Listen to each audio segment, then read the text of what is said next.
ॐ अज्ञानतिमिरान्धस्य ज्ञानाञ्जनशलाकयः चक्षुरुन्मिलितं येन तस्मै श्रीगुरुवे नमः। हरे कृष्णा।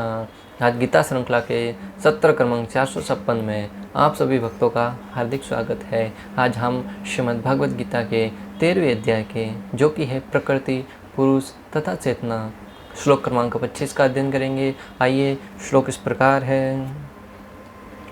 ध्यानेन आत्मनि पश्यन्ति केचित् आत्मानं आत्मना अन्य सांख्येन योगेन कर्म योगेन चापरे। अर्थात भगवान कहते हैं कि कुछ लोग परमात्मा को ध्यान के द्वारा अपने भीतर देखते हैं, तो दूसरे लोग ज्ञान के अनुशीलन द्वारा, और कुछ ऐसे हैं जो निष्काम कर्म योग के द्वारा देखते हैं। इसके विषय में हम 6ठे अध्याय में भी पढ़ चुके हैं। ज्ञान योग, कर्म योग, निष्काम कर्म योग, ध्यान योग, इसके संदर्भ में भगवान श्री कृष्ण ने जो जो सिद्धांत बताए थे उसके अनुसार हम पढ़ चुके हैं। तो भगवान यहाँ पर उसका अलग अलग रास्तों के द्वारा भगवान को कैसे प्राप्त किया जाए, इन दो श्लोकों में 25 और 26 में भगवान श्री कृष्ण उसका वर्णन करेंगे। जिसमें भगवान कह रहे हैं कि कुछ लोग परमात्मा को ध्यान के द्वारा अपने भीतर ध्यान करके एक स्थिति में बैठकर, 6ठे अध्याय में भगवान ने जो कि जिसका शीर्षक है ध्यान योग, उसमें वर्णन किया था कि एक योगी को चाहिए कि ऐसे एकांत स्थान में जाए जहाँ पर उसको कोई भी डिस्टर्ब न करे, और वहाँ पर जाकर कुछ घास डालकर, घास का स्थान बैठने के लिए आसन बनाए, उसके ऊपर अच्छा कपड़ा डाले।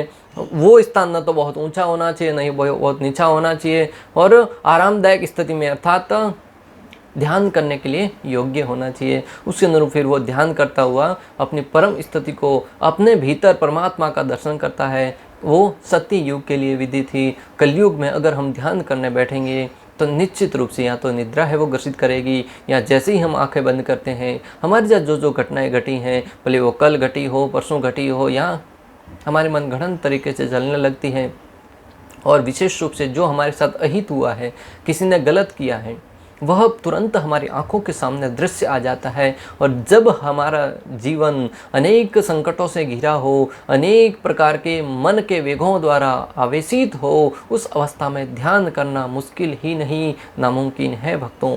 इसलिए कलयुग के लिए आचार्यों ने, भगवान श्री कृष्ण ने स्वयं चैतन्य महाप्रभु के रूप में अवतार लेकर, एक भक्त के रूप में अवतरित होकर कलयुग के बद्ध जीवों पर कृपा करने के हेतु एक साधारण और बहुत ही सरल विधि बताई है कि कलयुग में भी जीव अनेक प्रकार से संकटों से घिरा हुआ रहने के उपरांत भी, अनेक समस्याओं से सामना करते हुए भी, अर्जुन की भांति जो कुरुक्षेत्र के युद्ध स्थल में सामने करोड़ों की मात्रा में सेनाएं खड़ी थी, हाथ में तीर और कमान लिए था, हाथ में धनुष बाण लिए हुए था, अनेक योद्धा उसके सामने ऐसे खड़े थे जो उसके एक ही क्षण में जीवन का अंत कर सकते थे। उस अवस्था में भी कैसे भक्ति की जा सकती है, और घर में शांति प्रिय अवस्था में रहते हुए भी कैसे भक्ति की जाए, उसके विषय में चैतन्य महाप्रभु ने यहाँ पर हमारा मार्गदर्शन किया है।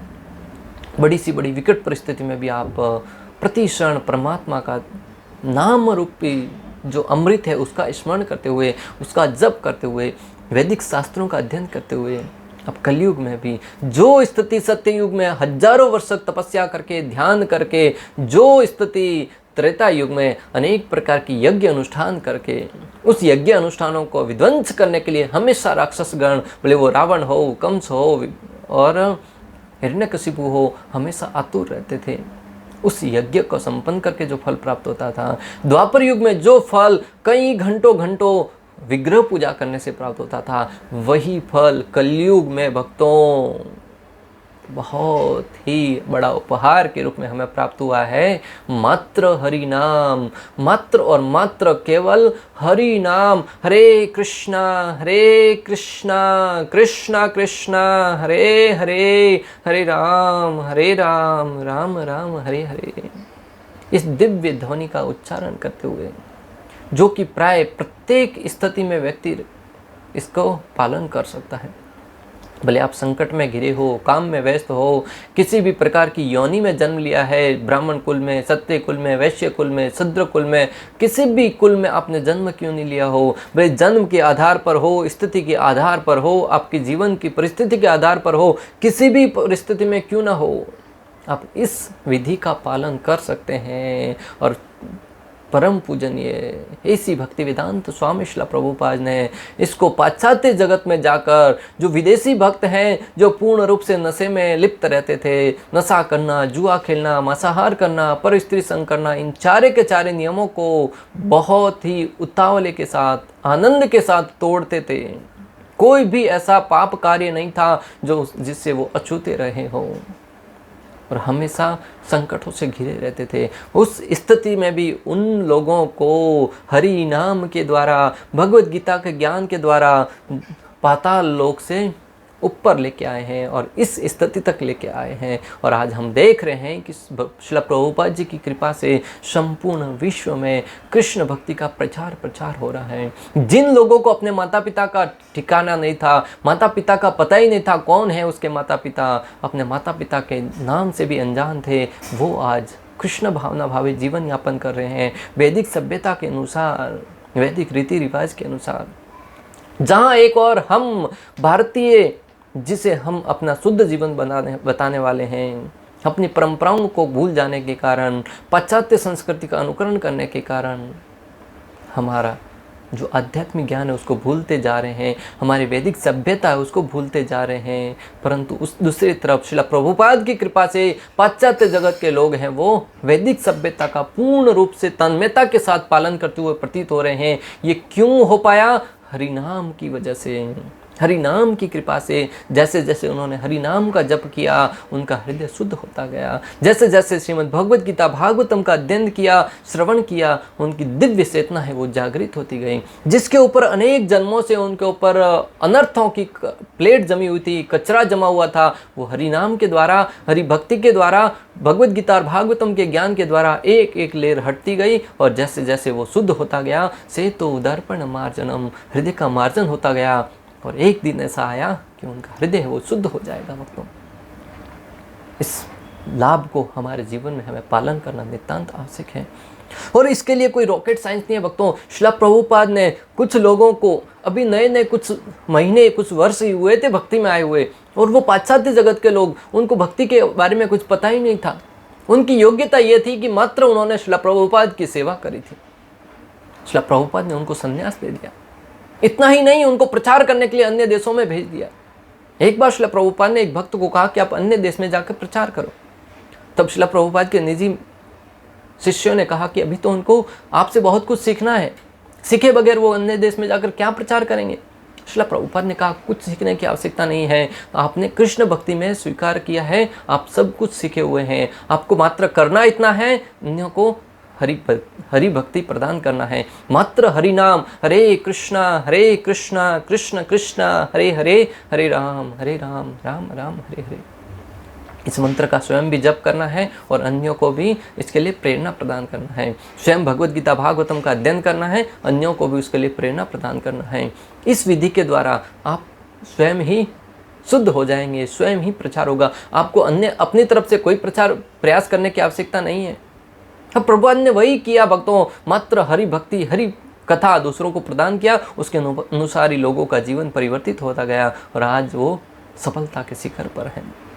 अतः आप और हम सबको कलयुग में अगर हमारे जीवन का उद्धार करना चाहते हैं तो भगवान श्री कृष्ण के नाम का जप करें, भगवान श्री कृष्ण की कथाओं का श्रवण करें और हमारे जीवन को धन्य कर सकते हैं। कुछ शुद्ध चेतना वाले व्यक्ति मुझ परमेश्वर आत्मनः का अनुभव मन में करते हैं। कुछ विशुद्ध चेतना चित्त वाले व्यक्ति आत्मनि अर्थात मन में स्थित आत्मनाम अर्थात मुझ महेश्वर का ध्यान के द्वारा साक्षात अनुभव करते हैं। इसमें ज्ञान गौण साधन होता है। तो यहाँ पे भले आप किसी भी विधि से करो, ध्यान योग के द्वारा करो, ज्ञान योग के द्वारा करो, परंतु उसमें ज्ञान है वो गौण साधन है, अर्थात मुख्य है। ज्ञान तो होना चाहिए कि हम कौन हैं, क्यों कर रहे हैं, किस लिए कर रहे हैं, तभी हम उस स्थिति में पूर्ण रूप से स्थिर रह पाएंगे। भगवद गीता 6.7 में भी भगवान श्री कृष्ण इस संदर्भ में कहते हैं, जितात्मनः प्रसन्नस्य परम आत्मा समाहित शीतोष्ण सुख दुखेषु तथा मान अपमानयो। जिसने मन को जीत लिया है उसने पहले ही परमात्मा को प्राप्त कर लिया है, क्योंकि उसने शांति प्राप्त कर ली है। ऐसे पुरुष के लिए सुख दुख सर्दी गर्मी एवं मान अपमान एक से हैं। मन का बहुत बड़ा रोल है हमारे जीवन में। मन को जो कोई जीत लेता है उसका मन है वो सबसे बड़ा मित्र बन जाता है, और जो मन के वश में आ जाता है मन है वो उसका सबसे बड़ा शत्रु के रूप में कार्य करता है। अतः हमें हमारे जीवन में आचार्यों के मार्गदर्शन में इस शास्त्रों के सिद्धांतों को सीखते हुए मन को वश में करना है। पहले तो योगे न कुछ अन्य लोग अष्टांग योग के द्वारा मुझे देखने का प्रयास करते हैं। भगवान कहते कुछ और लोग भी हैं जो अष्टांग योग के द्वारा, जिसके विषय में हम पहले पढ़ चुके हैं, उसके द्वारा कोई भगवान को प्राप्त करने का प्रयास करते हैं। कुछ अन्य निष्काम कर्म योग के द्वारा मुझे देखते हैं, जिसमें ज्ञान ध्यान अंतर्गत होता है। और कुछ लोग हैं वो निष्काम कर्म के द्वारा भी भगवान को प्राप्त करने जाते हैं, जिसके अंदर ध्यान योग ज्ञान योग सारे के सारे समाहित रहते हैं। नोट, यहाँ पर यह कहा जा रहा है कि परमात्मा का अनुभव प्राप्त करने के लिए कुछ मात्रा में ज्ञान की आवश्यकता होती है। बलदेव विद्याभूषण जी कहते हैं कि परमात्मा को प्राप्त करने के लिए ज्ञान होना भी आवश्यक है। कौन सा ज्ञान? मैं कौन हूँ, मैं कहाँ से आया हूँ, मुझे इस जीवन में क्या करना है, मृत्यु के उपरांत कहाँ जाना है। और उसको प्राप्त, इस ज्ञान को सीखने के लिए प्रमाणिक गुरु के शरणों में जाना। कहीं से भी घूमते फिरते इधर उधर से यूट्यूब से वहाँ से इसको ज्ञान प्राप्त नहीं माना गया है। अब भ्रमित हो जाएंगे।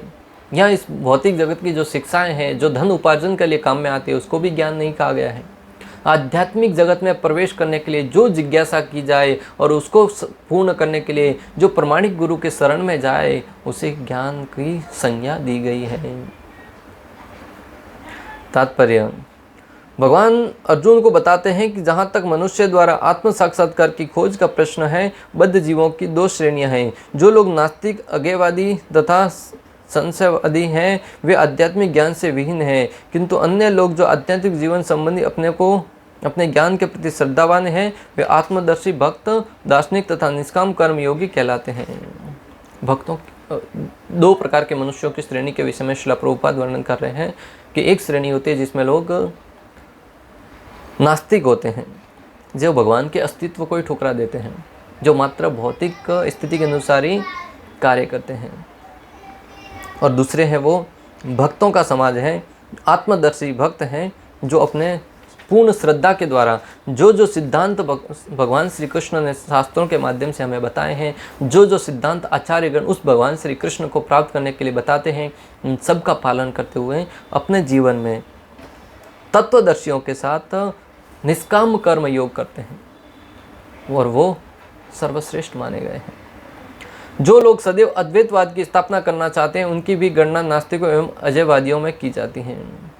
श्रील प्रभुपाद स्पष्ट शब्दों में लिख रहे हैं कि जो लोग सदैव अद्वैतवाद की स्थापना करना चाहते हैं उनकी भी गणना नास्तिकों में की गई है। एक व्यक्ति थे जो अपने आप को बहुत बड़े ज्ञानी मानते थे। अपने सिद्धांत के अनुसार वो बताते थे कि प्रत्येक जीव है वो परमात्मा है, प्रत्येक जीव है वो परमात्मा है। और अनेक बहस के द्वारा, अनेक तर्कों के द्वारा कुछ लोगों को वो इसके लिए बाध्य भी कर देते थे या उनको अपनी तरफ अपनी सहमति के लिए सहमत भी कर लेते कि हाँ ये बात ज्ञान सही है। एक बार घूमते घूमते वो वृंदावन में आए।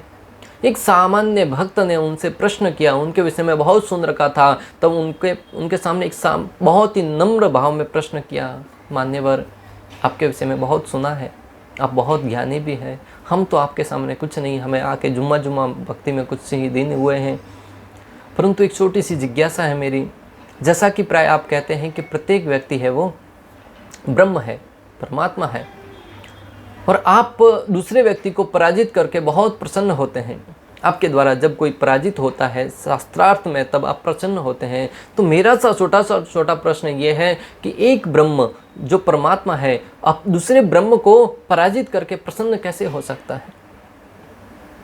साधारण सी बात है कि आप भी ब्रह्म है, वह भी ब्रह्म है, और उसके अंदर ज्ञान कैसे कम हुआ और आप उसको पराजित करके प्रसन्न कैसे हुए? तब वो व्यक्ति उन भक्त के शरणों में करते हुए कहते हैं कि आज आपने मेरी आंखें खोल दी। आज तक लोग शास्त्रों के अनुसार जो सिद्धांत थे उसके अनुसार मेरे साथ वार्तालाप कर रहे थे, परंतु आज आपने उस शास्त्रों के सिद्धांत का मर्म ही मुझे समझा दिया कि वास्तविक ज्ञान होता क्या है। वास्तव में ईश्वर है, वो परम ईश्वर श्री कृष्ण है। हम सब उनके संतान हैं, हम सब उसके अंश हैं। जीव कभी भगवान नहीं बन सकता। जीव जीव है और ईश्वर ईश्वर है। जीव है वो कण है और भगवान है वो विभु है। जीव है वो समुद्र के एक बूंद है और भगवान है वो समुद्र है। जीव है वो एक चिंगारी है और भगवान है वो पूरी की पूरी अग्नि है। इससे हम सीख सकते हैं कि जीव को समझना चाहिए कि कभी भी वो अपने आप को भगवान न माने, कभी भगवान हो ही नहीं सकता। दूसरे शब्दों में केवल भगवत भक्त ही आध्यात्मिक ज्ञान को प्राप्त होते हैं, क्योंकि वे समझते हैं कि इस प्रकृति के भी परे वैकुंठ लोकता भगवान है, जिसका विस्तार परमात्मा के रूप में प्रत्येक व्यक्ति में हुआ है, जो सर्वव्यापी है। दूसरे शब्दों में श्रील प्रभुपाद कहते हैं कि जो भक्त है वही तत्वदर्शी माना गया है, वही इस ज्ञान को प्राप्त कर सकता है, क्योंकि भक्त जानता है और मानता भी है कि इस भौतिक जगत से परे वैकुंठ धाम भी है, गोलोक धाम भी है, जो भगवान श्री हरि के परम आनंद में स्थिति में रहने के लिए अनुकूल है। और उस भगवान श्री हरि जो कि सर्वव्यापी हैं, प्रत्येक वो भगवान श्री हरि प्रत्येक जीव के भीतर परमात्मा के रूप में स्थित हैं, कण कण में भी विद्यमान है और हर जगह विद्यमान रहते हुए भी अपने धाम में, नित्य धाम में रहते हुए परम आनंद में स्थिति में रहते हैं। वह व्यक्ति भगवान की सर्वश्रेष्ठता को, भगवान की सर्वशक्तिमता को जानते हुए उनको शरणागत होता है। इन श्रद्धावानों की श्रेणी में गिना जा सकता है जो ज्ञान के अनुशीलन द्वारा भगवान को समझने का प्रयास करते हैं। इन्हें श्रद्धावानों की श्रेणी में गिना जा सकता है। जो ज्ञान के द्वारा भगवान को जानने का प्रयास करते हैं उनको श्रद्धावानों की श्रेणी में समझा जा सकता है। कम से कम वो जानने का प्रयास तो कर रहे हैं। सांख्य दार्शनिक इस भौतिक जगत का विश्लेषण 24 तत्वों के रूप में करते हैं और वे आत्मा को 25वां तत्व मानते हैं। जब वे आत्मा की प्रकृति को भौतिक तत्वों से परे समझने में समर्थ होते हैं तो वे यह भी समझ जाते हैं कि आत्मा के ऊपर भगवान है और वह 26वां तत्व है। इस प्रकार वे भी क्रमशः कृष्ण भावनामृत की भक्ति के स्तर तक पहुँच जाते हैं। जो लोग निष्काम भाव से कर्म करते हैं उनकी भी मनोवृत्ति सही होती है, उन्हें कृष्ण भावनामृत की भक्ति के पद तक बढ़ने का अवसर दिया जाता है। जो ज्ञान योगी हैं, जो तत्वदर्शी हैं, जो सांख्य योग के दर्शी हैं या ज्ञान योगी हैं, वो सब भी धीरे धीरे स्थिति को बढ़ाते हुए भगवान श्री कृष्ण के विषय में ही जानने का प्रयास करते हैं। अनंतो गत्वा वो भक्ति के द्वारा भगवान को प्राप्त करने में सफल हो जाते हैं। तो उनका भी मार्ग श्रेष्ठ माना गया है, परंतु भक्ति मार्ग है वो सर्वश्रेष्ठ है, क्योंकि अन्य मार्गों के द्वारा भी अनंतो गत्वा उसको भक्ति मार्ग का ही आश्रय लेना होगा, तभी वो भगवान के धाम में जा पाएगा, तभी वो भगवान को समझ पाएगा। परंतु भक्ति में डायरेक्ट हम भगवान के विषय में ही सीखते हैं। इसमें न तो हमारा समय का अपव्यय होता है और न ही हम अनेक गलत धारणाओं में, गलत भावनाओं में फंसने के अपेक्षा बनी रहेगी।